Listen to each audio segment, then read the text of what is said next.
We're back with part 3 of our podcast for this weekend. So Sunday wrap up. We always try to wrap it up kind of latter third of the day here. And as we're recording this, it's 1:30 on the Sunday. And there's not a whole lot of time left in WonderCon weekend. It's crazy how much I've been looking forward to it. And then it came, and now it's about to go. Yeah, it totally flew by way too quickly. It felt like we were constantly on the run, even when we weren't. It was like there was so much stuff that we wanted to do, and there were so many things that we weren't able to do. I mean, I'm very appreciative of all the things we were able to do, and very appreciative of all the people we were able to catch up with, and all those things. But yeah, still flew by super fast. It shouldn't be Sunday already. Yeah, I mean, yesterday the floor opened at 10, closed at 7. Figured 9 hours, more than enough time, and it just whizzed by. If only every day of when you're doing more tedious, less fun things could go by as fast. So as we're wrapping up the recording, though, we're recording here right outside the convention center in general, in the kind of area we've been recording, where a lot of the cosplay activities going on. Out this time, it's outside of Hall B. Kind of trying to tuck away over here to talk a little bit and kind of wrap up our Saturday night, and then what we experienced so far Sunday. Once we wrap this up, it's just going to be kind of wandering the floor, trying to grab some more cosplay video, things like that. But hopefully able to kind of chill out a little bit and put some of the Parks and Con stuff on the back burner a bit. So as we wrapped up yesterday, we actually hit the floor again and made our way around. One of the big things then was just that you guys had found some $15 Marvel Legends, which greatly interested me. There were a few that needed Katie from those, I think, the Target exclusive Marvel Legends, which has been like $30 everywhere. So she was $15.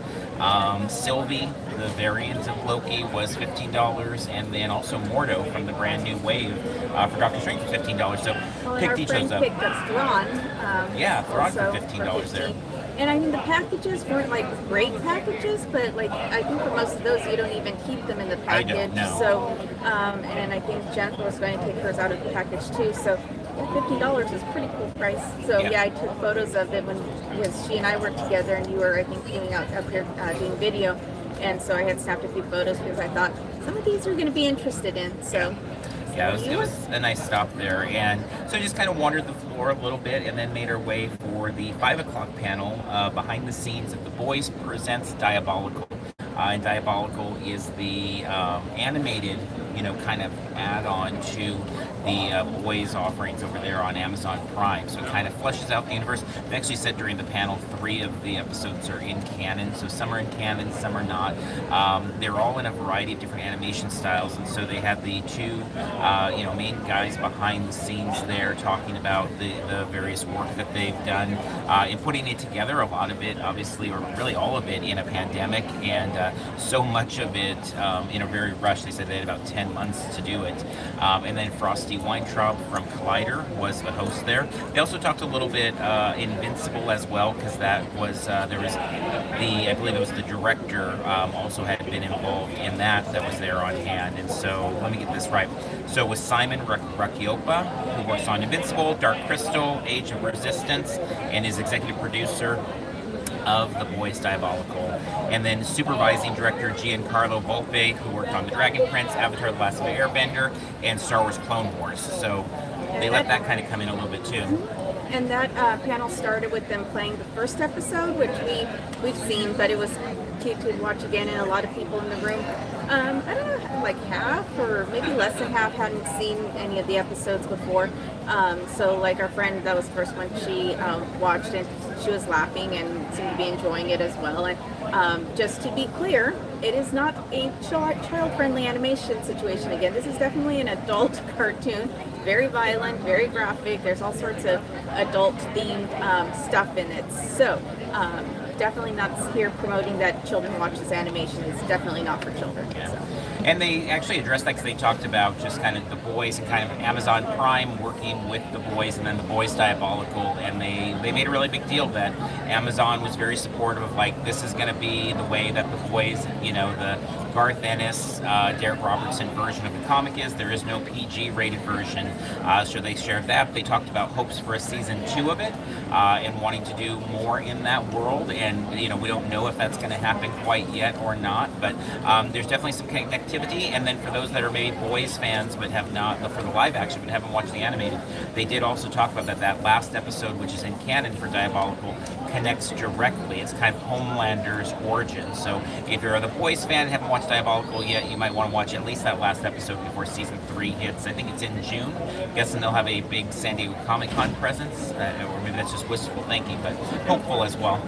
Yeah, and they one of the things that they talked about that was kind of cute was they were talking about how when Don Cheadle was on there that they were getting him to say all sorts of really weird things, but he was really cool about it, so that was kind of cool to hear about. Yeah, I mean, so many people behind the scenes on that, from Don Cheadle and Aquafina and Seth Rogen, and it just goes on and on and on. So some really talented people there. So that was a great panel, and that kept with the theme, and we'll talk about the Bob's Burgers movie panel too, just like it's so nice to be able to just walk into panels and get a good seat, because this one we walked in like minutes before it started. We were in that first kind of section, but the very back of that section, so 20 rows back or whatever. But to be able to just cruise in there as the panel is about to start is such a nice feeling. Yeah, I know. It would be better overall for Comic-Con International and for future offerings if the con were more packed and there was a lot more attendees. But it has been very nice, very enjoyable to just be able to kind of relax and chill and not stress too much, like waiting in lines and stuff like that, and having to commit hours to watching the panel. So that was all very nice to not have to stress all that. Yeah, it's a very rare combination to have a big con the way this one is and not have everything be competitive. Like food, bathrooms, everything has not been competitive. It's all been very doable and very pleasant. So from there we ran over to the fountain area to get some footage of the Common Rider. They were doing a cosplay meetup for Bandai. But it didn't quite develop. I waited about 15 minutes and didn't see too much in the cosplay realm, so I let that go. We did some more running around the floor there, and then met up with our friend Quinn Allison. She's one of our Parks and Cons crew members, so thank you, Quinn Allison, for reaching out so we could meet up and meet in person and take some pictures in front of the fountain and just kind of talk about the weekend. They had a really good time with everything, and at the X-Men animated panel, which was one that I really wanted to go to, and seeing the pictures and seeing how enthusiastic she was about it, and just in general the enthusiasm I've ever had. It keeps hitting me how strange it is to see X-Men animated be such a big deal right now. It's not that it hasn't been a big deal, but I just remember going to all these like sci-fi shrine shows where it would be like the Waltz, the showrunners of the show would be there with their little table, and very few people would come by. A couple fans here and there. And now they're packing big rooms at WonderCon, and it's just fantastic. And so next year we'll get an extension of that universe with the new Disney Plus series, and so I'm excited to see that as well. I would imagine they'll have a San Diego Comic-Con presence, not necessarily the next version. That might be more at D23, but I wouldn't be surprised if the Waltz make their way down to San Diego to be there, even if it's just on the floor. They were always at Comic-Con. We actually had dinner with Julia years ago at a Funimation party, long time ago. So good things coming to them, and that's fantastic. Yeah, that was definitely a panel I wanted to get to. I've really only seen parts, or I haven't even seen all the cartoons from back then. But I keep wanting to, and every once in a while I'll put one on, but we haven't really put it in our regular rotation, but definitely want to do that very soon. And then we made our way over to Bubba Gump's at Garden Walk for the San Diego Comic-Con Unofficial blog dinner. And so we had a WonderCon dinner, which, I don't know if we've ever had. I mean, maybe we've had a WonderCon dinner, but it's very rare to have enough members out. Usually we see people like our friends James and Beth, and sometimes we'll see an Evic and Kim, but a lot of times it's separate and not all collectively together. But James took the initiative to set up a dinner. You took the initiative to make a reservation, and we met up. Carrie was there, and Andy, and Beth, and Kim, and James, and significant others, and so we all were there, and it was really nice just to hang out. It felt very San Diego Comic-Con. That's a preview night lunch tradition for us, but it was nice to have that as a WonderCon option. It's just kind of hanging out, talking, and then we recorded their Patreon WonderCon wrap-up podcast right after there, and we recorded it kind of Parks and Cons style. We just sat at a table and did it kind of all live in person and stuff like that, so that was fun as well. So it's just a really nice way to kind of end the night there. Yeah, definitely. Dinner was really nice, and a lot of geeky talk. We were talking Star Trek, Doctor Who. Those are the two that I was most interested in the conversation. But there was all sorts of conversations of the geeky nature, and it was fun, and it was a relaxed conversation. It was again, not stressful. It's not like we were all there, strategizing how we were going to get into what panels or anything like that, which usually that preview night or the preview day lunch, it's kind of very, not super stressful. It's, we're all like hanging out, but there's a lot of talk of, okay, how are we doing this? What are you guys working on? How are we going to do this? When are we fitting this in? We need to rush over to our appointment for some sort of press preview of some offsite and stuff. And so, but yesterday was nice. It was just relaxed, and we were all pretty chill, and we're able to have our conversations about different fandoms and stuff, which was really cool. Yeah, that's a good point. It really is. At Comic-Con, it always is kind of the engines are revving because everybody's about to go. Some people are just getting into town. A lot of people are just getting into town at that point. And this one was very different. It was very relaxed and a nice little time there. And then flashing forward to Sunday morning, this morning, we had decided we were going to give a go to the Bob's Burgers panel. We didn't know if that was going to be something like, would that be the exception to the rule that it would just be impossible to get in because people would be lined up, at 6 in the morning or 8 in the morning or whatever it might be. And there were definitely people lined up early. The Bob's Burger meetup group was meeting earlier. There was just definitely many, but we kind of packed up our room, checked out around 9:30, headed over to the convention center and was able to get in. Didn't have the best seats. We were in the kind of back third there, and then we ended up kind of behind the microphone. So like I was trying to take video and there was like a wall of, there kept being like a wall of humanity in front of me. So I moved. But even that, I was able to move midway through the panel to the other side of the hall and pick up some videos, which we did put on our YouTube channel, just some kind of fun little moments from the thing. They talked some about their characters' favorite holidays from all their holiday episodes, put that video up. And then also I found really interesting is where the Bob's Burgers movie fits in the timeline of that Bob's Burgers universe. So that was really cool as well. Got some cool little giveaway items. Everybody that made their way in got I'm showing it to our YouTube people there. A pin, the crew pin with a little ducky there for Bob's Burgers. And then the Bob's Burgers movies movie poster. So that was cool. That was for us. I'm not sure if I have not heard much about swag. Just in general, outside of like giveaways we've been doing and vlogs been doing. But for us, that's definitely the only like freebies we've come across, and definitely in a panel. Like I had kind of hoped Amazon might drop something for the boys there, but that was not the case. But this was really cool to walk in and them be handing you something fun there to take home with you. And it was really cool that this was a panel that we were able to finally go to. I think we talked about it before, but Bob's Burgers was one of the things that we finally watched during the pandemic. We had always heard how great it was, but we just never fit it in. But during the pandemic, we went through all the seasons and stuff, and so it was really cool to be able to go to their panel and be able to appreciate things. And I've heard the voice actors talk every once in a while on different things or whatever, but during the panel, I'm like, okay, they really sound just in their normal talk, like the characters that they play. So it really sounded like, or felt like Bob was up there talking about the production stuff and answering questions, and Louise and stuff. It was just like really, really cool, and I'm really glad that that we've now watched it and we've now appreciated and stuff. And in answer to the question of whether or not the room reached capacity, it did not. There was still plenty of seats you could go in.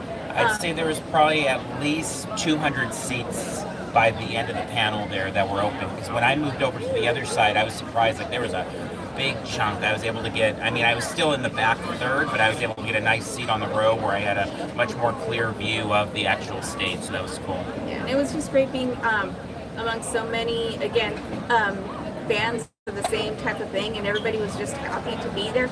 The cast and crew seemed happy to be there. They kept talking about how great it was to be in person, and they talked about the challenges of recording and stuff. Like on the one hand, they talked about how having all the extra time from the pandemic, they were able to do more things and add more things and take more time with things. But on the other hand, it was challenging to be working, distanced and stuff, when not being able to be in the same facility, I guess, like we normally are and stuff. But it was really cool. Oh, and then they, toward the end, we were able to watch this first 6 minutes of the movie, oh, yeah. which was fun and cute, and was really fun way to kind of end things. It was, everybody was super happy. There was a lot of Bob's Burger cosplay attendees there and stuff, and it was just such a fun, positive environment, and everybody was just happy and excited to be there and stuff. And so yeah, I was definitely appreciative. being able to just kind of wander in, not stress that, and because I think at Comic-Con, it's almost, you have to really dedicate a lot of time to get into a Bob's Burgers panel, but for this one, it wasn't, and this was the first one that I was actually able to appreciate because we've seen it and stuff, and I love it now, and so really cool experience. Yeah, and it was very much a Comic-Con type panel in that you had really almost a full, I mean, it really was the full like frontline cast there, and then also the people that are hands-on on making the show. So you had, all of the talent that you would expect to be there at a big San Diego Comic-Con panel. You had the swag, you had the exclusive, 6 minutes of unseen footage that they shared. So everything about it felt like this was a big-time moment, and it was a great way to kind of celebrate this first in-person, event for them back into the world. Because Toddland had Bob's Burgers exclusives at San Diego Comic-Con Special Edition, but you didn't have the movie tied in. You didn't have Disney bringing out, now Disney owning Fox and bringing out Bob's Burgers and all of that. You didn't have that aspect, and now to tie that all together with the Toddland exclusives and all that, it's a really fun way to kind of celebrate this weekend. And they were very clear that the first 6 minutes that people in that room were the only ones who are going to see those 6 minutes until the movie actually comes out, because there are no other conventions or anything that they're going to. So it was super special for everyone in the room and stuff. And just as a side note, to be clear, Comic-Con International doesn't allow any film or allow more than 15 minutes of filming in a panel. So we couldn't record the whole panel even if we wanted to. And then definitely there's no recording of the screens or the footage, no audio recording, no recording of any kind, because of course they want those companies to come back in the future, and if stuff gets leaked, they won't come back. And so so that was just a side note. That's why we don't have the full panel on our channel or anything like that. Yeah, and this is the first time since the pandemic that we've been in a panel, I believe, for us, where they had the night vision goggles and the the security that wears kind of the black suits that walk up and down the aisles and tell you to get off your phone if you're even looking at social media during one of the clips or things like that. So it was fun to just kind of get back to that type of a moment again and all that. So it was a good panel. It was a good way to start the day. After that, we ran around to get some more cosplay video, so we should have the cosplay video up hopefully in the next day or so from when we're recording this, so early in the new week coming there, so watch out for that. And that kind of brings us to the end of the show here. So I mean, who knows what happens in the last couple hours here, and we'll be covering on social media, but any last thoughts on the weekend as we wrap up? Yeah, I mean, we did just kind of wandering the floor, and we'll continue to do so, but I had a really great weekend. I've had a really great weekend.